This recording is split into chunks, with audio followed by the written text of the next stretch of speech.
Vous connaissez ce sentiment. Vous venez de terminer quelque chose. Un projet, une tâche, un effort que vous avez donné entièrement. Et au lieu de la satisfaction, il y a ce regard froid que vous posez sur le résultat. Ce n'était pas assez bien. Ça aurait pu être mieux. Il y avait une faute, un détail, une approximation. Alors vous recommencez, ou vous corrigez, ou vous vous critiquez en silence. Et demain, vous recommencerez encore.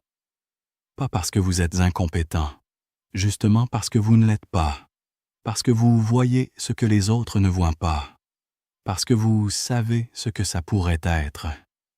Et cette vision-là, elle ne vous lâche plus. Si ces mots vous touchent, vous n'êtes pas seul.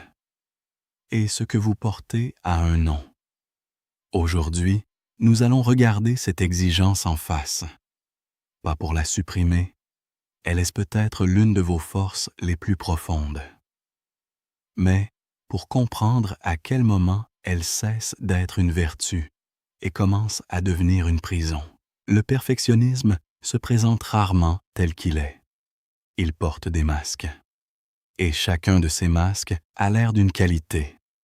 Premier visage, l'exigence envers soi. Vous avez des standards élevés. Vous les maintenez. Vous relisez. Vous retravaillez. Vous n'envoyez pas quelque chose dont vous n'êtes pas satisfait.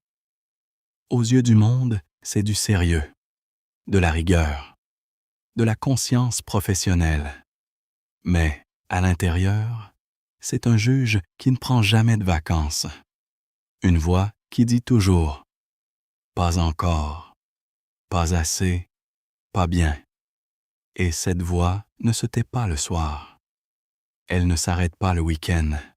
Elle est là au réveil. Elle est là dans les rêves. Deuxième visage, la procrastination masquée. Voici un paradoxe que peu de gens comprennent. Certains perfectionnistes ne produisent presque rien, non par paresse, par peur. La peur que ce qui sortira ne soit pas à la hauteur de ce qu'ils voient en eux. Alors ils attendent, ils préparent, ils peaufinent dans leur tête. Et le projet reste dans le tiroir. La lettre n'est jamais envoyée. La conversation n'a jamais lieu. Le perfectionnisme devient alors non pas un moteur, mais un frein. Troisième visage, l'exigence envers les autres. Celui-là est peut-être le plus douloureux pour l'entourage. Parce que le perfectionniste ne se contente pas de s'exiger beaucoup à lui-même. Il projette cette exigence sur ceux qui l'entourent. Un travail rendu par un collègue, un repas préparé par un proche, une façon de faire qui n'est pas la sienne. Et ce regard qui évalue, qui jauge, qui note sans le dire. Les autres le ressentent, même quand vous ne dites rien, surtout quand vous ne dites rien. Mais d'où vient cette exigence si profonde? Parce que le perfectionnisme n'est pas inné.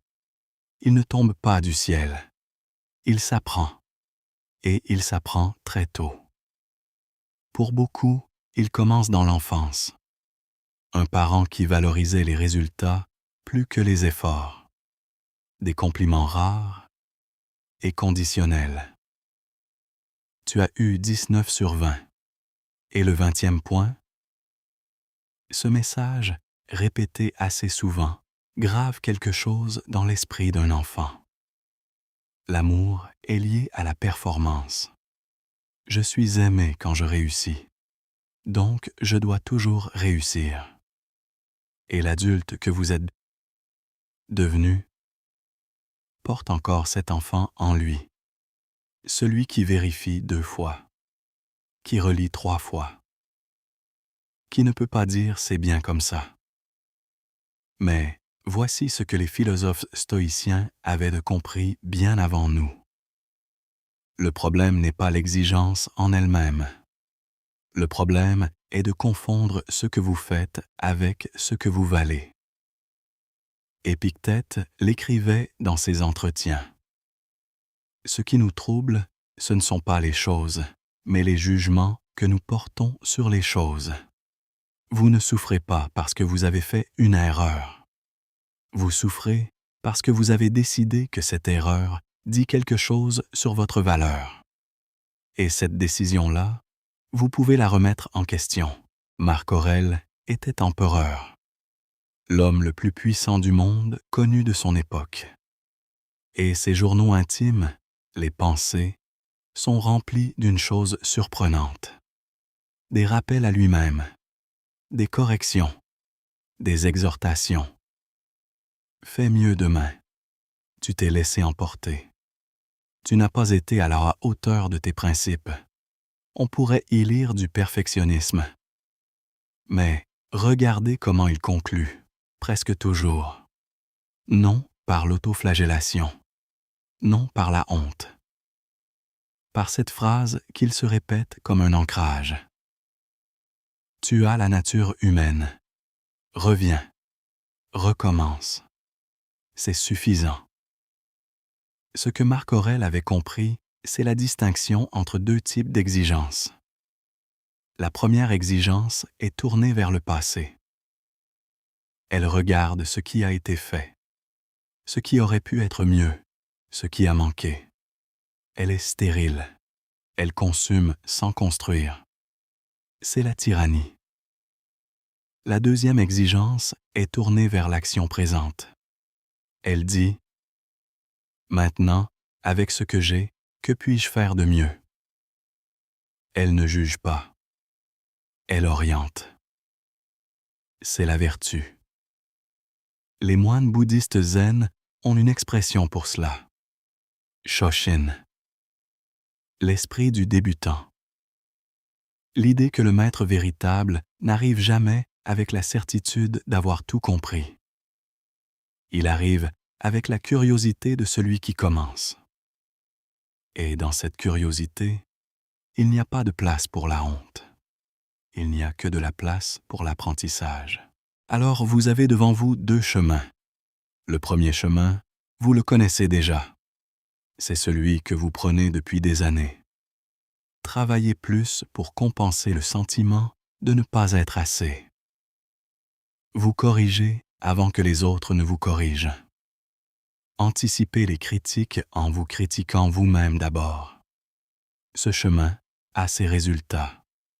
Il vous a peut-être amené là où vous êtes. Mais regardez ce qu'il vous a coûté. Les nuits à ressasser. Les joies. Gâchées par la conscience de ce qui n'était pas parfait.